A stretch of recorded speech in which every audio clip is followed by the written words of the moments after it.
بسم اللہ الرحمن الرحیم. انبیاء کی حمایت میں شہید کر دیا گیا. پھر ایک اور روایت اللہ کے حبیب فرماتے کہ جب میں معراج کے دوران پہنچا تو حضرت عیسیٰ علیہ السلام کی جو شکل مبارک تھی، جو آپ کا چہرہ تھا، اس کو دیکھنے کے بعد طائف کے عروہ بن مسعود ثقفی بالکل شبیہ عیسیٰ ہے. اب ہم بات کہاں لا رہے ہیں کہ ام لیلہ کون ہے؟ اکبر کی ماں. ام لیلہ کا دادا کون ہے؟ شبیہ عیسیٰ. ام لیلہ کے دادا کون ہے؟ صاحب یاسین اس امت کی.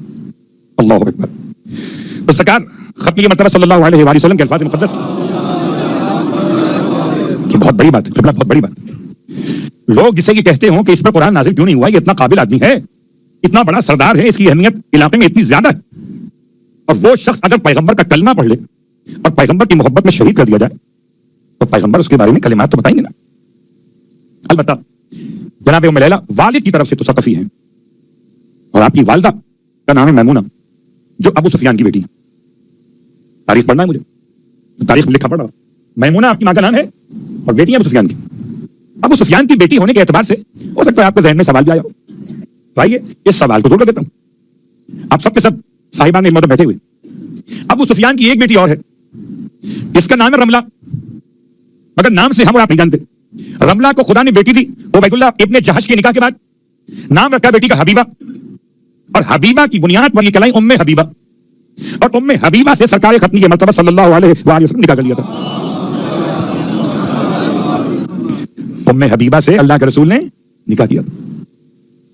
اور جب ام حبیبہ رسول کے نکاح میں آ گئیں تو کہتے ہیں کہ ابو سفیان پیغمبر سے ملنے نہیں، بلکہ وہ جو معاملات چل رہے تھے مکہ مدینہ کے بیچ میں ٹینشن تھی اور کافروں کو پریشانی تھی، پیغمبر کی بڑھتی ہوئی طاقت دیکھ کر اس حوالے سے مذاکرات کرنے پہنچا.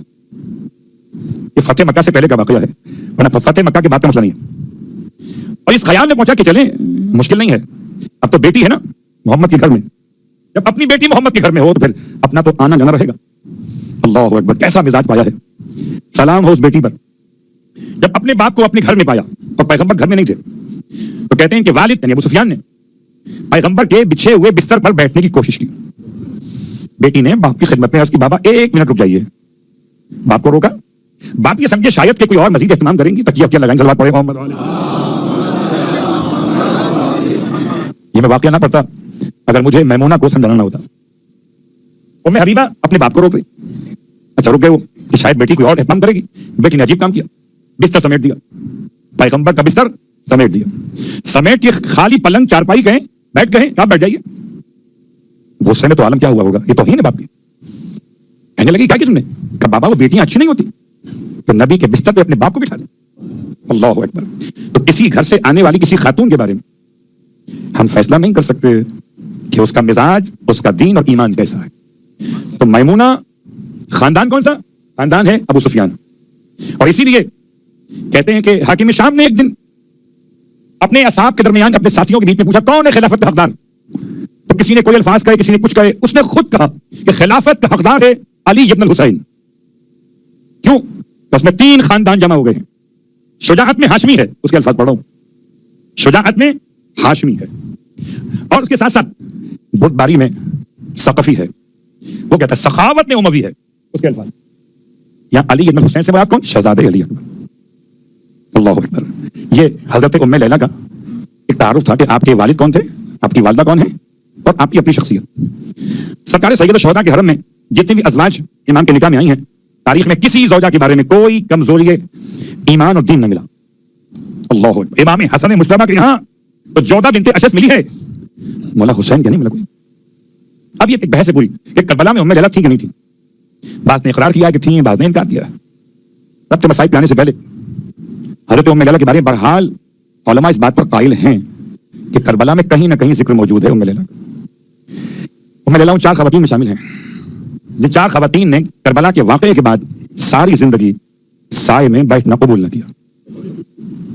وہ 4 بیوی کون سی ہیں؟ ساری زندگی سائے میں نہ بیٹھی. ایک کون؟ محمد کی ماں، ایک عباس کی ماں، ایک اصغر کی ماں، اور چوتھی اکبر کی ماں. یہ 4 خواتین تو ساری زندگی کربلا کے واقعے کے بعد سائے میں نہیں بیٹھی. لیکن ماتم دارو، اس ماں کا تذکرہ میں نے کیا، یہ بڑی بہترین شخصیت ہیں, بلند مقام رکھتی ہیں, اس لیے کہ خدا نے سرکار سید الشہداء کی ازواج میں سے کسی اور کو اکبر نہ دیا. خدا تو اس بات پہ قادر تو یقیناً تھا نا, کسی اور کا انتخاب کر لیتا. خدا نے اکبر کی ماں بنانے کے لیے ام لیلا کا ایک نام شہر بانو بعد نے لکھا, بعد نے لکھا آپ کا نام تھا آمینہ. تو آمینہ, ام لیلا, شہر بانو, تین نام. شخصیت آپ کے سامنے ہے, لیکن کمال کی شخصیت. اللہ اکبر.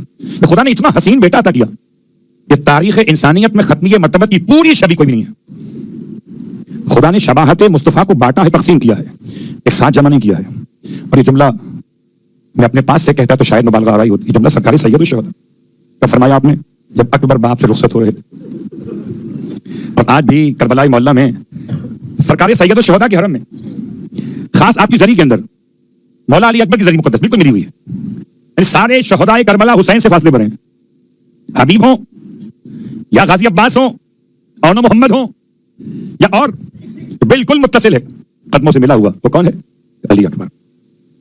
ایسا شہزادہ ہے کہ امام خود فرماتے ہیں اللہم اشہد علی ہؤلاء القوم, اے خدا تو گواہ رہنا اس قوم پر. فقط برز علیہم غلام, اب اس کی طرف جا رہا ہے غلام میرا بیٹا. اشبہ الناس, شبی نہیں اشبہ. اللہ اکبر. سرکار سید الشہداء نے الفاظ کا انتخاب کیا ہے, فرماتے ہیں اشبہ الناس برسولک خلقا وخلقا ومنطقا. تو صورت میں, سیرت میں, کردار میں, گفتار میں, رفتار میں تیرے رسول کی شبیہ تھا. پھر امام فرماتے ہیں وَكُنَّا اِذَا اشْتَقْنَا, اور جب ہم مشتاق ہوتے تھے تیرے نبی کی زیارت کے, نظرنا الیہ, ہم اس کو دیکھ لیتے تھے. اللہ اکبر. اب سوچئے جسے خدا نے اکبر کی ماں بنایا ہو اس کو کتنا فخر ہونا چاہیے. جسے خدا نے اکبر کی ماں بنایا ہو اس کے مزاج میں کتنی بڑائی ہونی چاہیے. سلام علی محمد کی بہوؤں پر. شعبان کی 11 تاریخ ہے اور 11 تاریخ میں ہجرت کا 43واں برس 43 سن آف ہجرہ, اور مدینہ منورہ میں سرکار سید الشہداء کے گھر اکبر کی آمد ہے. شہزادے علی اکبر کے نام سے آپ کی خدمت میں اشارہ مکمل کر دوں. اگر کوئی جوان بیمار ہو یا کوئی بیمار ہو اور کسی بیمار کی شفا یابی کے لیے جناب علی اکبر سے توسل کیا جائے تو 72,000 مرتبہ درود کی تلاوت ہوتی ہے. مگر 72,000 مرتبہ درود کی تلاوت کے لیے ایک مکان, ایک جگہ اور ایک ہی وقت میں, اور جو درود پڑھنے والے ہوں وہ بالکل عدد کامل, نہ کم نہ زیادہ. بھول جائیں تو نئے سرے سے پڑھنا شروع کریں. اور شرط یہ بھی ہے کہ درود پڑھنے والے نماز گزار ہوں. جو اکبر کی خدمت میں درود پیش کریں وہ بے نمازی نہ ہو. 72,000 مرتبہ درود, یہ ماں کی شفا یابی کی. یا آیت اللہ العظمی سید علوی ربانی فرماتے ہیں کہ اگر کوئی ایسی وبا پھیل جائے کہ اولاد پریشان ماں باپ کے لیے, ماں باپ پریشان اولاد کے لیے, تو علی اکبر سے توسل کیا کریں. کیا کریں کہ سورہ صف پڑھو علی اکبر کے لیے, ہدیہ پیش کرو. سورہ واقعہ پڑھیں اولاد اپنے والدین کی حفاظت کے لیے, اور والدین پڑھیں سورہ رحمان اپنی اولاد کے تحفظ کے لیے. اللہ اکبر. آپ کو شاید یاد ہو میں پورا عشرہ حضرت علی اکبر کے عنوان پہ اسی بارگاہ میں پڑھ چکا ہوں. کہ آج جناب ام لیلا کا تذکرہ ہے. میں یقین سے کہہ سکتا ہوں اگر آپ میں سے کوئی آج اکبر کی ماں کو ہدیہ کرے گا, آج کی مجلس کا ثواب, کسی درود کی تسبیح کا ثواب, کسی قرآن کے سورے کا ثواب, کوئی زیارت عاشورہ کا ثواب, قسم بخدا اکبر کی ماں اگر اپنے بیٹے سے کہہ دیں گی تو اکبر کے چہرے کا واسطہ بھی کافی ہوگا. اور رونے والوں, ہائے حسین, خدا کسی بوڑھے باپ کو جوان بیٹے کا امتحان نہ دکھا. ایسا امتحان تھا. رونے والوں, سرکار سید الشہداء نے ارشاد فرمایا تھا بیٹا علی اکبر جاؤ جا کے لے لو اجازت اپنی ماں سے, اپنی پالنے والی سے. اکبر کا پورا تیار کیا مولا نے اور تیار کر کے بھیجا ہے. اکبر جب تیار ہو کے پہنچے خیمے میں آپ نے سلام آخر کیا. فرماتے تھے آخری سلام ہے, اب ملاقات جنت میں ہوگی. خیمے میں قرآن مچ گیا. ہائے بیویاں اکبر کے قریب ایسے آ گئیں کہ حمید ابن مسلم لکھتا ہے کہ خیمے کا پردہ بار بار اٹھتا تھا, بار بار گر جاتا تھا.